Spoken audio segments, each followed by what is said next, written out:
Doy la palabra al excelentísimo señor Lamine Seydou Traoré, ministro de Minas, Energía y Agua de Mali.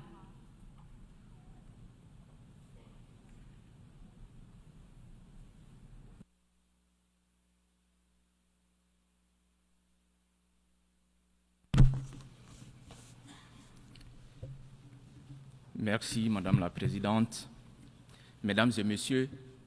il me plaît de vous adresser les salutations cordiales du peuple du Mali et de son Excellence le colonel Assimi Goïta, président de la transition, chef de l'État du Mali.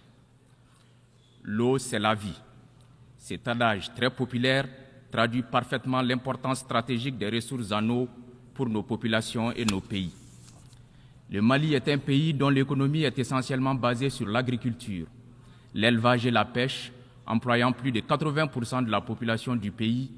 et ayant besoin de ressources hydriques en quantité et en qualité suffisante pour insuffler le développement économique et social. Les importantes ressources en eau du pays, notamment les eaux souterraines, 2700 milliards de mètres cubes de réserves statiques et 66 milliards de mètres cubes de recharge annuelle, et les eaux de surface, constituées par 3 fleuves majeurs, le Niger, le Sénégal et le Sourou, avec près de 70 milliards de mètres cubes d'écoulement annuel, sont au cœur de toutes les activités socio-économiques. C'est pour cette raison que le Mali a poursuivi sa politique de maîtrise de l'eau en soutien au développement économique à travers la construction du barrage hydroélectrique de Gouina dans le cadre de l'OMVS, du barrage Sey de Djéné sur le Bani, tout en continuant les efforts pour la réalisation du barrage de Taoussa sur le fleuve Niger, malgré le contexte sécuritaire difficile. Ce fort potentiel hydrique du Mali est caractérisé par une inégale répartition géographique et temporelle, donc une inégale accessibilité dans un contexte d'exposition à des facteurs de dégradation liés au changement climatique. Pour une utilisation rationnelle de ces ressources en eau, les gouvernements successifs du Mali ont opté pour une politique de gestion intégrée des ressources en eau axée sur le développement et la gestion coordonnée de l'eau, des terres et des ressources connexes en vue de mieux répondre aux attentes de nos populations. La mise en place d'agences de gestion de l'eau par bassin et sous-bassin, d'une contribution financière pour la gestion intégrée des ressources en eau, d'une police de l'eau, d'une coordination intersectorielle dynamique de gestion intégrée des ressources en eau renforcera cette politique qui trouve sa source dans la Constitution du Mali. Ainsi, la période 2018-2028, proclamée à juste titre décennie internationale d'action sur l'eau et le développement durable, a été marquée au Mali de 2018 à 2022 par l'évaluation et l'actualisation des politiques nationales de l'eau et d'assainissement et de leurs plans d'action pour les aligner sur les objectifs de développement durable. Ce processus de planification a été basé sur une vision nouvelle, assortie d'orientations stratégiques intitulées « Ressources en eau, mieux connues et gérées efficacement » pour réaliser l'accès universel à l'eau potable à l'horizon 2030 et soutenir l'essor du développement. Par ailleurs, à travers 4 programmes directeurs, le gouvernement du Mali s'est engagé à améliorer son investissement en faveur de l'eau, l'hygiène et l'assainissement à hauteur de la cible de 5% du budget national, conformément aux objectifs de l'initiative Assainissement et eau pour tous, SWA. Au plan régional, mon pays a souscrit à la quasi-totalité des instruments juridiques régionaux et internationaux sur la gestion intégrée et concertée de l'eau. Le Mali est notamment membre fondateur de l'autorité du bassin du Niger, ABN, de l'Organisation pour la mise en valeur du fleuve Sénégal, OMVS, et de l'autorité du bassin de la Volta, ABV. En soutien aux actions de facilitation de l'accès de tous à l'eau potable,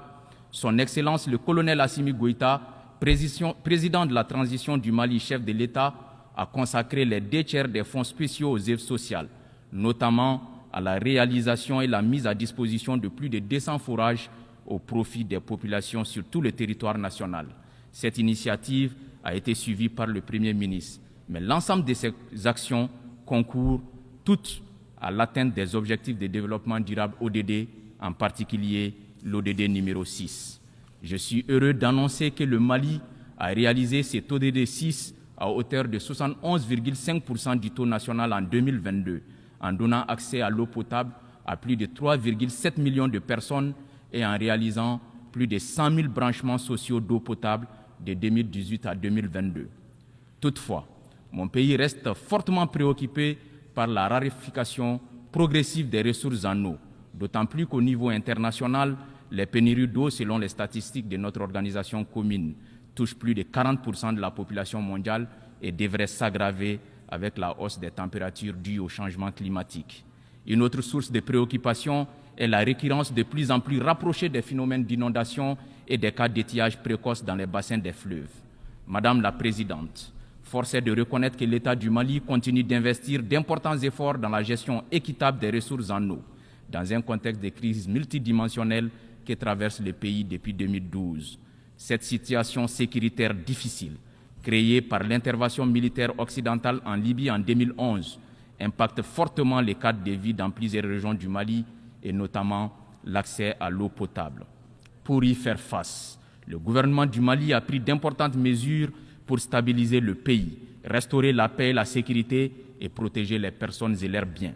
Aussi, l'axe 4 du plan d'action du gouvernement de transition accorde une place de choix au renforcement de l'accès aux services sociaux de base et au développement durable.